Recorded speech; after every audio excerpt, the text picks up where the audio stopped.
पंचकुला में नशा मुक्ति पखवाड़ा मुहिम के समापन समारोह में हरियाणा के पुलिस महानिदेशक शत्रुजीत कपूर मुख्य अतिथि के तौर पर पहुंचे। हरियाणा पुलिस ने 12 से 26 जून तक नशा मुक्ति हरियाणा पखवाड़ा शुरू किया था और इसके अंतिम दिन तक राज्य स्तरीय कार्यक्रम पंचकुला में किया गया। इस अवसर पर पुलिस महानिदेशक शत्रुजीत कपूर ने पखवाड़े के दौरान उत्कृष्ट व सराहनीय कार्य करने वाले अधिकारियों, नशा मुक्ति पर आयोजित प्रतियोगिता में विजेता प्रतिभागियों को सम्मानित किया। वहीं इस कार्यक्रम में नार्को हैंडलर्स को भी सम्मानित किया गया। इस कार्यक्रम में नशा मुक्ति को लेकर एक प्रस्तुति भी पेश की गई और युवाओं को नशा न करने और नशा करने वालों की मदद करने की शपथ दिलाई गई। पुलिस महानिदेशक ने मीडिया से बातचीत करते हुए कहा कि नशा मुक्ति पखवाड़ा शुरू किया गया था और आज इसका समापन दिन था। हर वर्ष 26 जून को एंटी ड्रग डे मनाते हैं और इसको नशा मुक्ति पखवाड़े के रूप में मनाया जाता है। इसके अंतिम दिन एक राज्य स्तरीय कार्यक्रम का आयोजन किया गया। उन्होंने कहा कि जिन लोगों ने नशों के खिलाफ मुहिम चलाने में योगदान दिया है उन लोगों को सम्मानित किया गया है। वहीं मौके पर मौजूद पुलिस महानिदेशक का क्या कुछ कहना है, आइए सुनाते हैं आपको।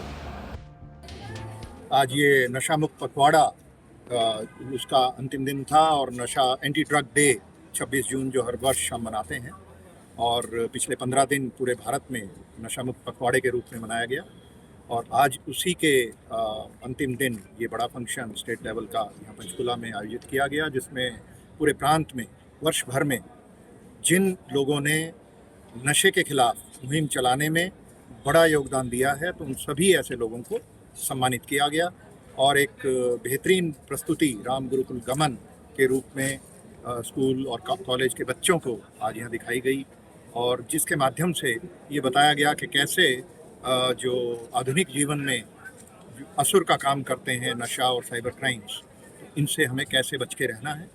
तो यही और शपथ भी ली गई सभी नौजवान बच्चों ने और सभी स्टेक होल्डर्स ने कि हम खुद भी नशे से बचेंगे और अपने आसपास जो लोग हैं उनको भी नशे से बचाएंगे। सर, आप drug paddling last year and this year का एक डेटा शेयर कर रहे थे, कुछ 1600 केसेस हुए हैं, उसके बारे में नशे में प्रांत में एक कमी गिरावट नज़र आई है।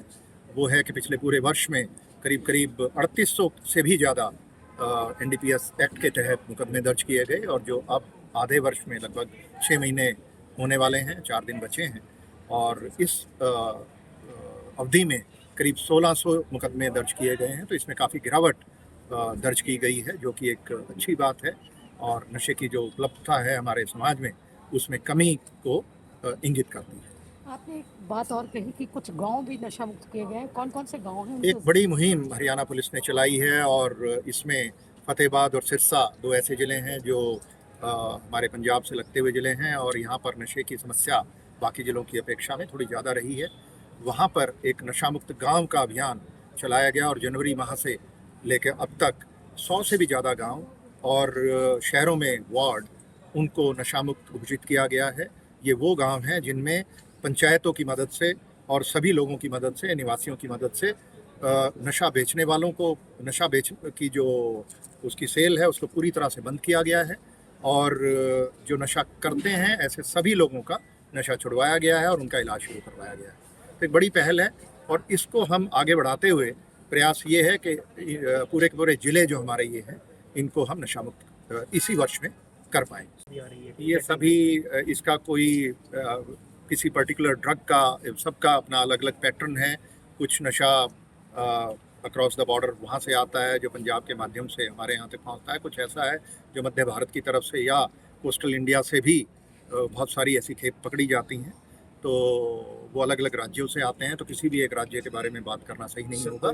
हमें अपने डिमांड साइड पे काम करना है और जो हमारे प्रांत के अंदर जो लोग ऐसे तस्कर हैं और जो नशे का कारोबार करते हैं उनके विरुद्ध इकट्ठे होकर के ये लड़ाई लड़नी है। Whole of the government approach, whole of the society approach लेकर के हमें आगे चलना है। ड्रग डी एडिक्शन के ऊपर आप जब काम करते हैं, पुलिस हरियाणा में देख रही है, तो उसमें कोई रिबाउंड का भी काफ़ी केस आता है, उसके ऊपर भी आप कैसे कुछ कर रहे हैं? इसमें ये हमेशा ही रहता है कि कुछ लोग रिलैप्स कर जाते हैं। जब भी हम 100 लोगों को कोई भी बीमारी से उसको निकालते हैं तो कुछ लोग रिलैप्स करते हैं।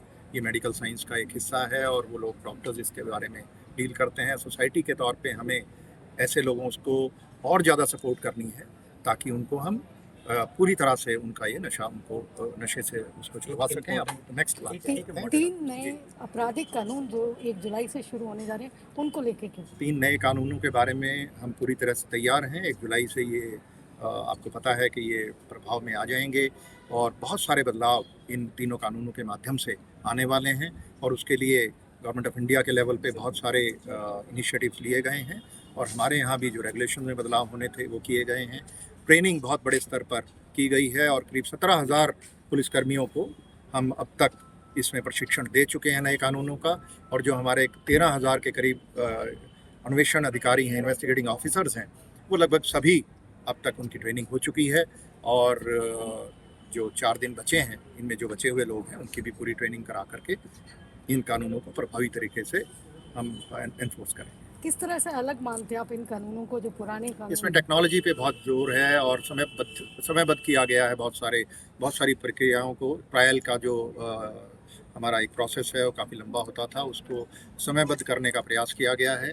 हर चीज़ की समय सीमा नियत की गई है और इसमें हमारे जो क्रिमिनल जस्टिस सिस्टम है, हमारी अदालतें हैं, उनके लिए एक बहुत बड़ा चैलेंज, एक चुनौती रहेगी कि जो कानून के अंदर समय सीमा निर्धारित की गई है उन समय सीमाओं में रहकर वो अपना ट्रायल का जो प्रोसेस है उसको पूरा करें।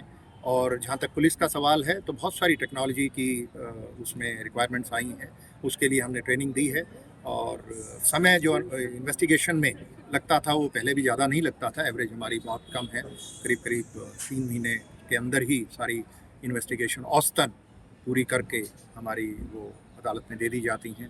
तो वहाँ गुणवत्ता का एक मुद्दा है, उस गुणवत्ता में सुधार करने का एक बड़ा प्रयास हमारा रहेगा। और मुझे उम्मीद है कि 3 कानून लागू हो रहे हैं। ये पुराने कानून हैं और आप जानते हैं कि ये 1860 में आईपीसी लाई गई थी, अंग्रेज़ के समय के कानून हैं और 150 से भी ज़्यादा वर्ष हो चुके हैं। तो ऐसा महसूस किया हमारी जो ये लेजिस्लेचर है, उन्होंने ये महसूस किया कि इसमें बदलाव करने की आवश्यकता है, तो पार्लियामेंट ने तीनों कानून एक बार उनको बड़े स्तर पर बदलाव करके वो इनेक्ट किया। सर, एक लास्टली ऑनलाइन फ्रॉड्स के बारे में आपने भी बात की और स्टेट में भी दिखाया गया, तो उसके रिगार्डिंग हाँ जी, रिकवरी आप बता सकें कि स्टेट में उन्हें कितनी रिकवरीज करी हैं? इसके बारे में साइबर क्राइम्स की अगर बात करें तो हरियाणा में जो पिछले 6-8 महीने से बहुत इसमें बड़ी पहल की गई और आज की तारीख में मुझे ये संतोष है ये कहते हुए कि जो होल्ड रेट है हमारी वो पूरे देश में हम नंबर 1 हैं।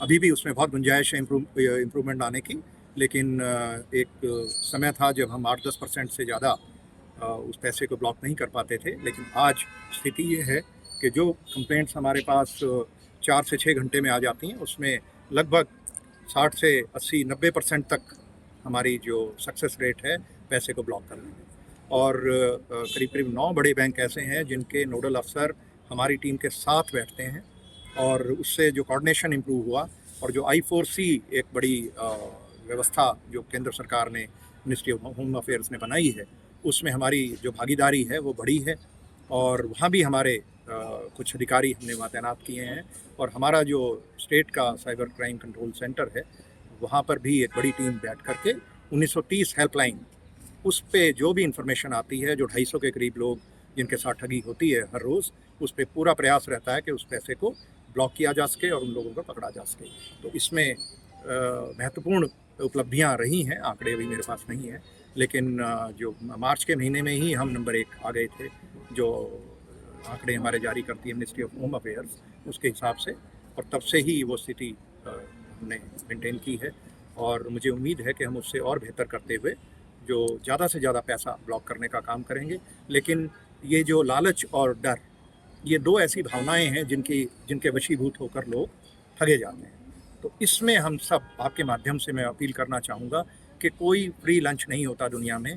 कोई भी आदमी अगर आपको फ़ोन करके अनजान व्यक्ति ये लालच दे कि आपके शेयर मार्केट में पैसे इन्वेस्ट करा के वो डबल कर देगा या आपके कोई ऐसी आसान सी टास्क दे के बहुत बड़ा प्रॉफिट आपको करवा देगा, तो ये बात वो ये मान के चलें कि वो आपसे ठगी करने वाला है। इसी तरीके से यदि कोई व्यक्ति भय दिखाता है कि आपको पुलिस का या किसी नारकोटिक डिपार्टमेंट का या कोई और कि आपकी ड्रग पकड़ी गई हैं या आपका कोई परिवार का सदस्य किसी गलत काम करते हुए पकड़ा गया है और पैसे देने पड़ेंगे और बैंक के माध्यम से वो रिश्वत मांगता है तो मान के चलिए कि वो ठग है, क्योंकि ये ऐसा संभव नहीं है कि कोई भी आप यहाँ बैठे हैं और मुंबई में या किसी दक्षिण भारत में आपके नाम से कोई पार्सल जा रहा हो या कोई और इस किस्म का आपराधिक कार्य किया जा रहा हो। तो अपने आप पे भरोसा रखें, और ऐसी कोई भी आपसे कोई ठगी का प्रयास करता है तो 1930 पर फ़ोन करना है। कोई संदेश आज के दिन के यही ऊपर? संदेश था। Thank you very Dainik Savera के लिए पंचकुला से विजय श्रेयन की रिपोर्ट।